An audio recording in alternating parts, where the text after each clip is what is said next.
A very pleasant good morning, dear students. My name is Anil and I am your English mentor. And today I'm going to teach you a very interesting topic named poetic devices. My dear student, हम poetic devices को figure of speech भी बोल सकते हैं या literary devices भी बोल सकते हैं. So it's a very interesting topic. Generally इसका पोइटिक डिवाइसेस का हम यूज कैसे करते हैं. देखिए, आप लोगों ने पोइट्री सेक्शन के अंदर या किसी पर्टिकुलर पोम के अंदर जनरली एक पर्टिकुलर स्टेटमेंट को बहुत अलग तरीके से यूज करते हुए देखा होगा. तो इन दो sentences we generally use poetic devices. Hindi में अगर हम बात करें पोइटिक डिवाइसेस को हम अलंकार बोल सकते हैं. पोइटिक डिवाइस का यूज होता क्या है? देखो, जनरली अगर मैं बात करूं पोइटिक डिवाइस का यूज क्या होता है, क्यों पोइटिक डिवाइसेस को यूज किया जाता है. देखिए, पोइटिक डिवाइसेस आर टूल्स. हालांकि पोइटिक डिवाइस होते हैं वो क्या होते हैं? टूल्स होते हैं. क्या करते हैं? A poet can use to create a rhythm. Poet क्या करता है? सेंटेंस के बीच में उसका अगर रिदम क्रिएट करना होता है, राइमिंग क्रिएट करनी होती है. Enhance poem meaning. अगर किसी पोम का मीनिंग को आपको इनहांस करना है. और इंटेंसिफाई मूड और फीलिंग. और किसी भी पर्टिकुलर मूड या फीलिंग्स को आपको इंटेंसिफाई करना है, बढ़ाकर बताना है, तो वहां पर हम पोइटिक डिवाइसेस का यूज करते हैं. In short, if I say if a poet beautifies his poem, तो जनरली किसका, किन टूल्स का यूज किया जाता है? पोइटिक डिवाइसेस का यूज किया जाता है. राइट? हिंदी में हम इनको अलंकार बोलते हैं. So let us start the very first poetic device which is simile. सबसे पहले हम जो हमारा आज का poetic device है वो है simile. आपका देखो, a figure of speech that expresses a resemblance. Resemblance का मतलब होता है कोई चीज एक दूसरे से मैच करती है between things of different kinds. मतलब जब आप दो अलग अलग तरह की चीजों का कंपैरिजन करते हैं और उस कंपैरिजन के अंदर आप या तो एज यूज करते हैं, लाइक करते हैं और उनमें सिमिलरिटीज क्रिएट करने की कोशिश करते हैं, तो वहां पर हम सिमिली यूज करते हैं. Right? When comparison is made between two unlike things by using as और लाइक, और उनमें हम क्या क्रिएट करने की कोशिश करते हैं? सिमिलरिटीज क्रिएट करने की कोशिश करते हैं, तो वहां पर हम सिमिली यूज कर लेते हैं. अब जैसे एग्जांपल देखें, Ram is as brave as a lion. अब देखो यहां पर यानी राम और लॉयन क्या है? टू अनलाइक थिंग्स है, अलग अलग है. लेकिन यहां पर हम किसकी बहादुरी की बात करें? राम की बहादुरी की बात करें. किस तरीके की बहादुरी है उसकी? एक लॉयन की तरह है. Ram is as brave as a lion. तो as brave as a lion, यहां पे हमने कौन सा पोएटिक डिवाइस यूज कर लिया? सिमिली यूज कर लिया. लेकिन अगर मैं इसी सेंटेंस को लिखता राम इज ब्रेव, तो ये बहुत ही ऑर्डिनरी सेंटेंस होता. माय डियर स्टूडेंट, जनरली क्या होता है, एक पोइट जो होता है इस तरह के सेंटेंसेस का यूज करता है ब्यूटिफाई करने के लिए, राइमिंग स्कीम क्रिएट करने के लिए, उसका मीनिंग को इनहांस करने के लिए. तब यहाँ पे जनरली पोइटिक डिवाइसेस का यूज किया जाता है. अगर मैंने बोला राम इज ब्रेव, तो ये बहुत ही ऑर्डिनरी एक सिंपल सा सेंटेंस हुआ. लेकिन जब मैंने बोला Ram is as brave as a lion, तो एक सेम सेंटेंस है, सेम मीनिंग है, बट इसका इफेक्ट थोड़ा डिफरेंट है. राइट? तो यहाँ पर राम और लायन के बीच में हमने क्या किया है?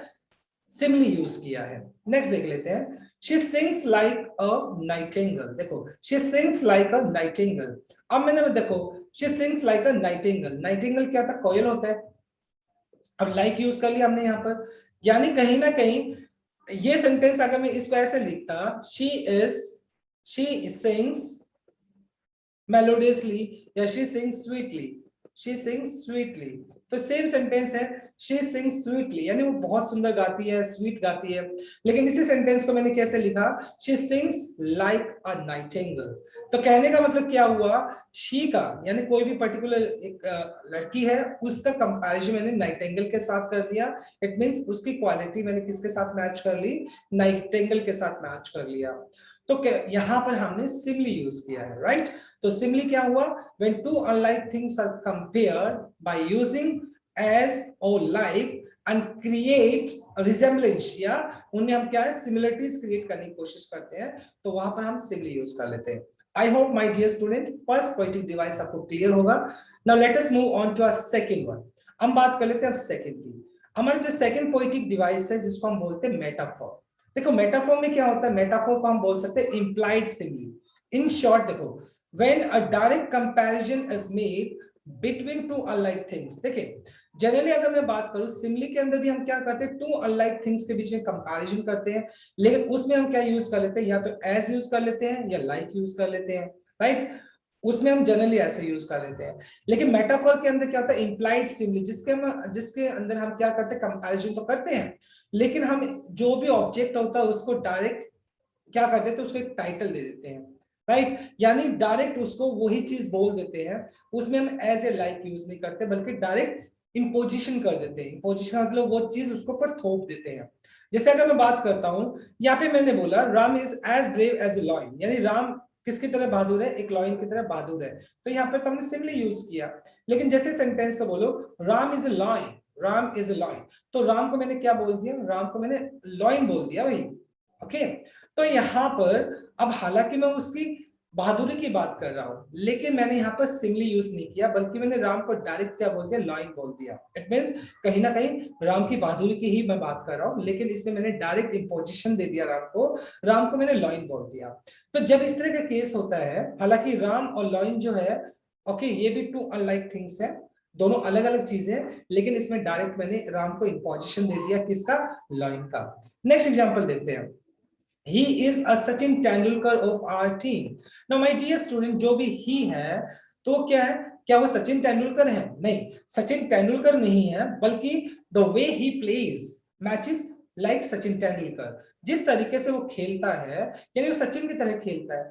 तो मैंने जब बोला he is a Sachin Tendulkar of our team, तो इनडायरेक्टली मैंने उस लड़के को या जो भी ही है, मैंने उसको सचिन तेंदुलकर बोल दिया, ओके। अगर मैं सेंटेंस को ऐसे बोलता, ही प्लेस लाइक सचिन तेंदुलकर, तो यहाँ पे मैं सिमली यूज करता।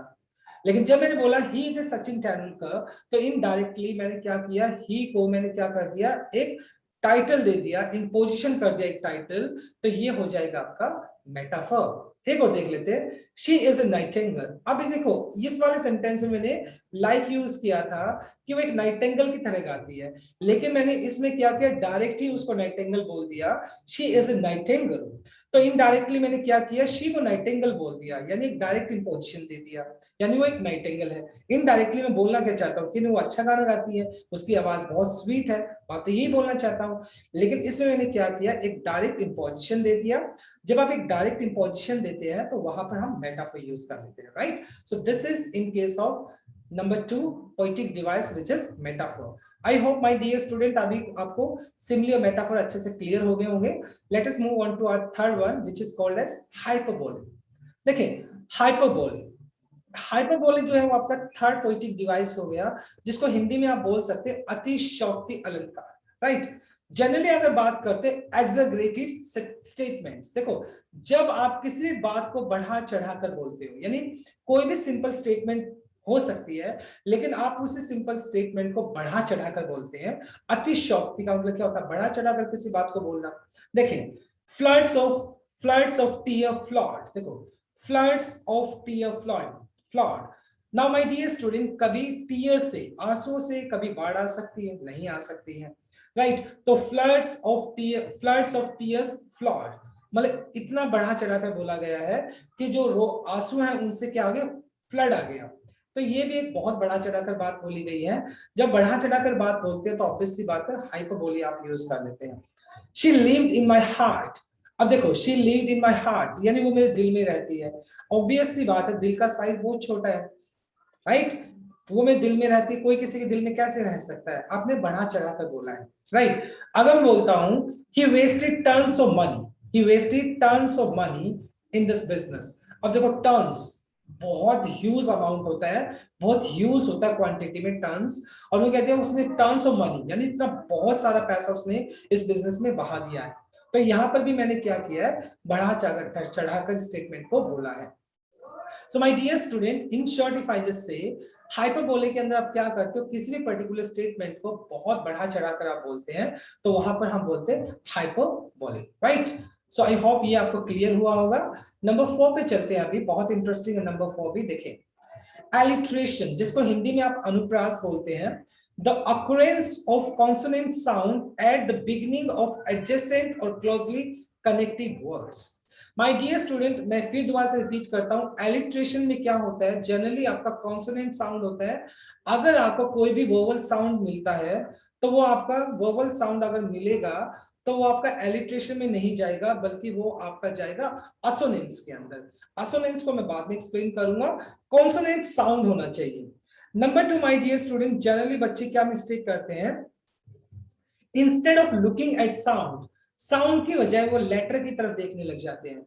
लेकिन आपको देखना किसकी तरफ है, साउंड की तरफ। कॉन्सोनेंट साउंड क्या होना चाहिए, प्रोमिनेंट होना चाहिए, वो रिपीट होना चाहिए। ओके जब रिपीटेशन होता है कॉन्सोनेंट साउंड का, ना कि लेटर की मैं बात कर रहा हूं, तो कॉन्सोनेंट साउंड का जब आपका रिपीटेशन होता है तो वहां पर हम एलिट्रेशन यूज कर लेते हैं। जैसे अगर मैं बात करता हूं, डू नॉट यानी डिले डाउन, तो यहाँ पर डी साउंड जो है वो प्रोमिनेंट है। तो हमने कौन सा पोएटिक डिवाइस यूज किया, हमने एलिट्रेशन यूज किया। Green grass grows here, green grass grows here, तो यहाँ पर क्या है, ग साउंड क्या है, प्रोमिनेंट है। तो यहाँ पर भी हमने क्या यूज किया, एलिट्रेशन यूज किया। One more time, let me just make it clear, my dear student. Consonant sound repeat होना चाहिए, ना कि लेटर होना चाहिए। नंबर 2 अगर मैं बात करता हूं, सबसे बड़ी बात, अगर वोवल साउंड रिपीट होता है तो उसको हम एलिट्रेशन की कैटेगरी में नहीं रखेंगे, बल्कि वो असोनेंस में चला जाएगा आपका। जैसे मैं एक एग्जांपल और दूं यहाँ पर, जैसे मैंने लिखा, Karan can drive a car, Karan can drive a car. So my dear student, if I ask, अब जो बच्चे क्या करते हैं वो सिर्फ लेटर को देखते हैं, उनके हिसाब से एलिट्रेशन नहीं है। लेकिन अगर मैं बात करूं करण कैन ड्राइव अ कार, तो यहाँ पर हमने क्या किया, क साउंड यूज किया है। अब क साउंड हमने यूज किया है तो यहाँ पर एलिट्रेशन हमने यूज किया है। So again I am telling you, consonant sound क्या होना चाहिए, रिपीट होना चाहिए, लेटर आपको नहीं देखना है। Clear? So this is your alliteration. Now let us move on. Number 5, very interesting poetic device जिसको आप बोलते हैं होमोनिम। देखो होमोनिम क्या होता है, होमोनिम क्या होता है, देखो, each of two or more words having the same spelling or pronunciation but different meanings and origin. Now एक ही पर्टिकुलर स्टेटमेंट के अंदर आप एक वर्ड को एक से ज्यादा बार यूज करते हैं, लेकिन उसका मीनिंग हर बार डिफरेंट होता है। अगर आप सेंटेंस को ध्यान से देखें, आई सो अ सो विच कुड नॉट सो, देखो यहां पर भी सो मैंने यूज किया है, यहां पर भी मैंने यूज किया है, और यहां पर भी मैंने सो यूज किया है। ठीक है, यानी एक ही पर्टिकुलर सेंटेंस के अंदर आपका एक वर्ड यूज होता है मोर देन वन टाइम, लेकिन हर बार उसका मीनिंग डिफरेंट होता है। हालांकि उसका स्पेलिंग सेम रहेगा, उसका प्रोनाउंसिएशन भी सेम रहेगा, लेकिन उसका मीनिंग डिफरेंट होगा।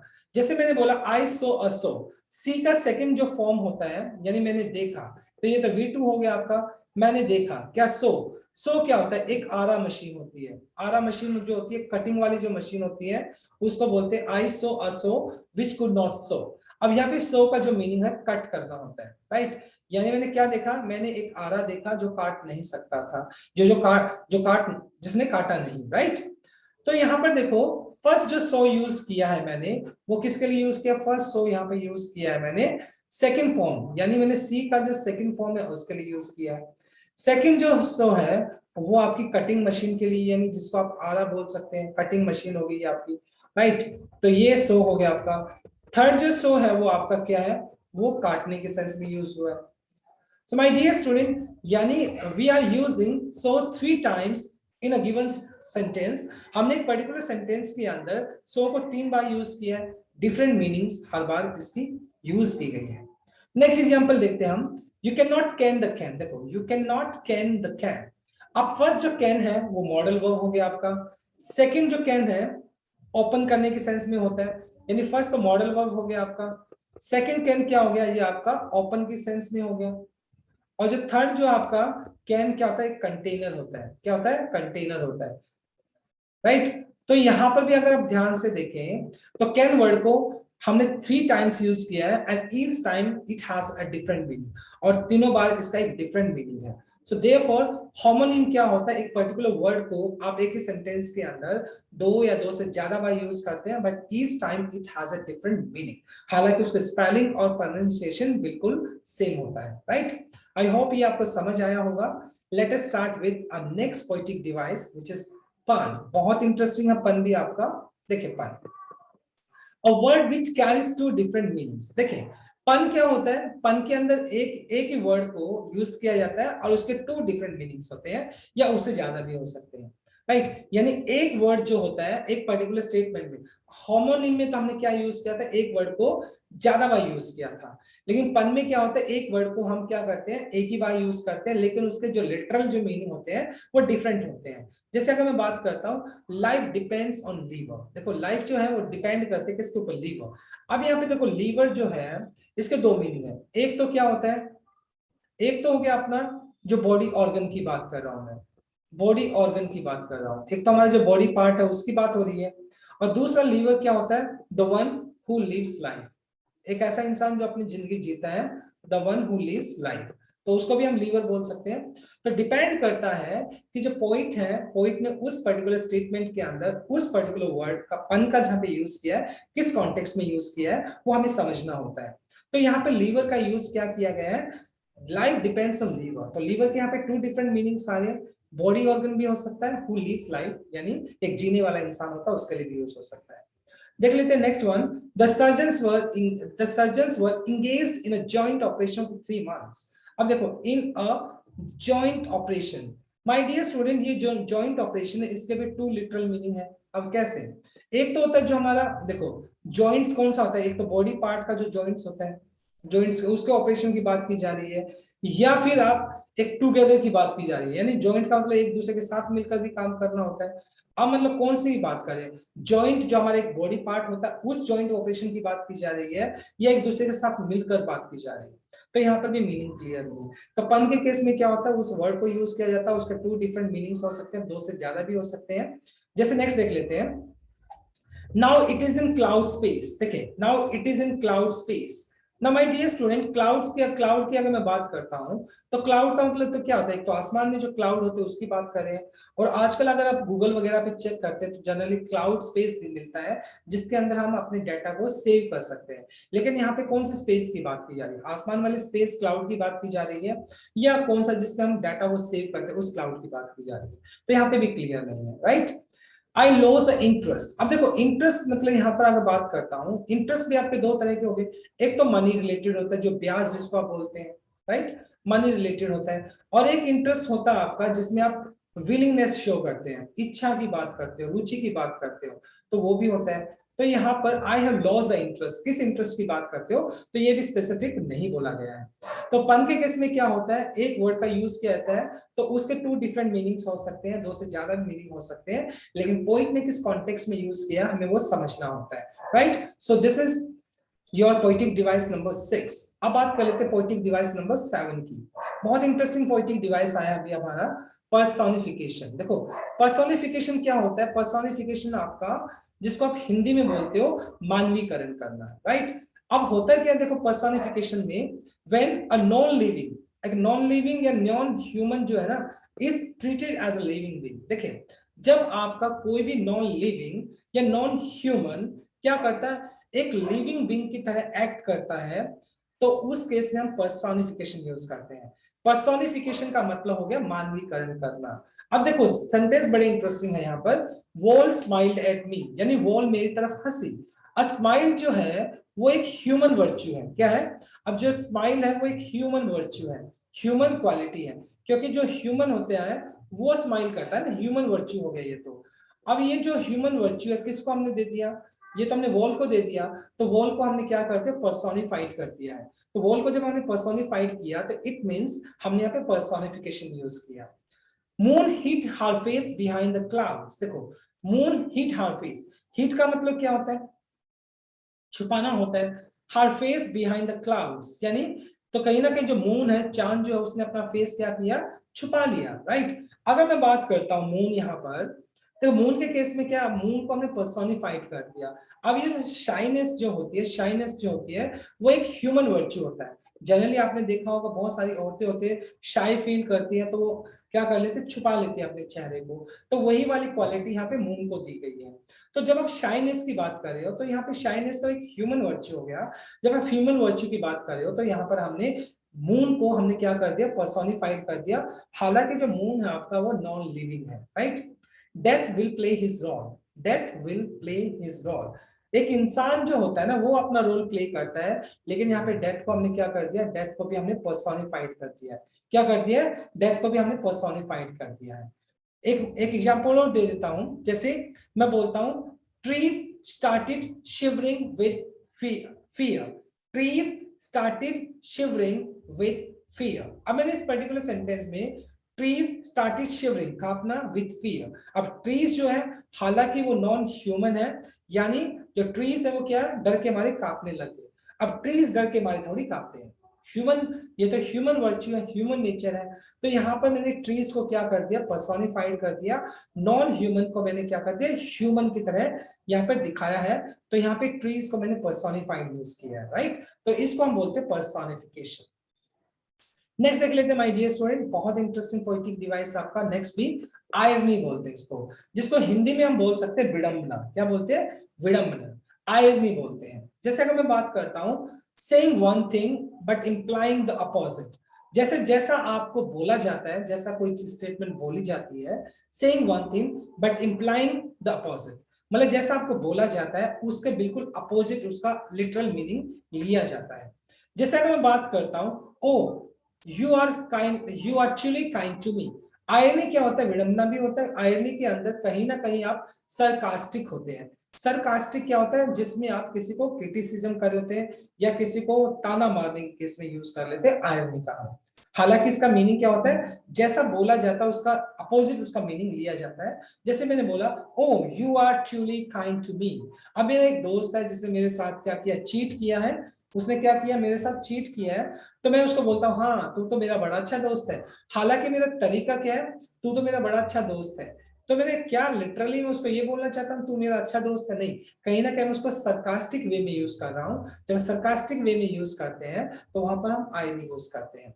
देखिए youth are dreaming of sleeping jobs and India is growing. देखो यहाँ पर भी क्या हो गया, कमेंट ही हो गया ना, यानी यूथ क्या करे, जॉब को देख रहे हो, इंडिया मतलब स्लीपिंग जॉब्स क्या होती है, नो जॉब्स, मतलब जो यूथ है वो क्या कर रहे हैं, सपने देख रहे हैं जॉब्स के, और इंडिया इज ग्रोइंग, मतलब जॉब्स तो है नहीं और इंडिया ग्रो कर रहा है, ऐसे थोड़ी होता है। अब जैसे एक एग्जांपल और मैं दूं, आई सो अ पुलिसमैन, मैंने एक पुलिसमैन को देखा, हुज चालान वाज कट, जिसका चालान कट गया। अब जनरली आप कहोगे व्हाट आप कहोगे, जनरली क्या होता है, पुलिस वाले चालान काटते हैं, लेकिन आपने देखा है पुलिस वाले का चालान कट गया, तो तभी बोलते हैं ना सेइंग वन थिंग। जनरली जो चीज बोली जाती है उसका जो इंप्लाइंग मीनिंग होता है अपोजिट होता है, या फिर जैसा आप एक्सपेक्ट करते हैं उसके बिल्कुल अपोजिट कोई भी चीज हो जाती है, तो वहां पर भी हम आईवी यूज कर लेते हैं।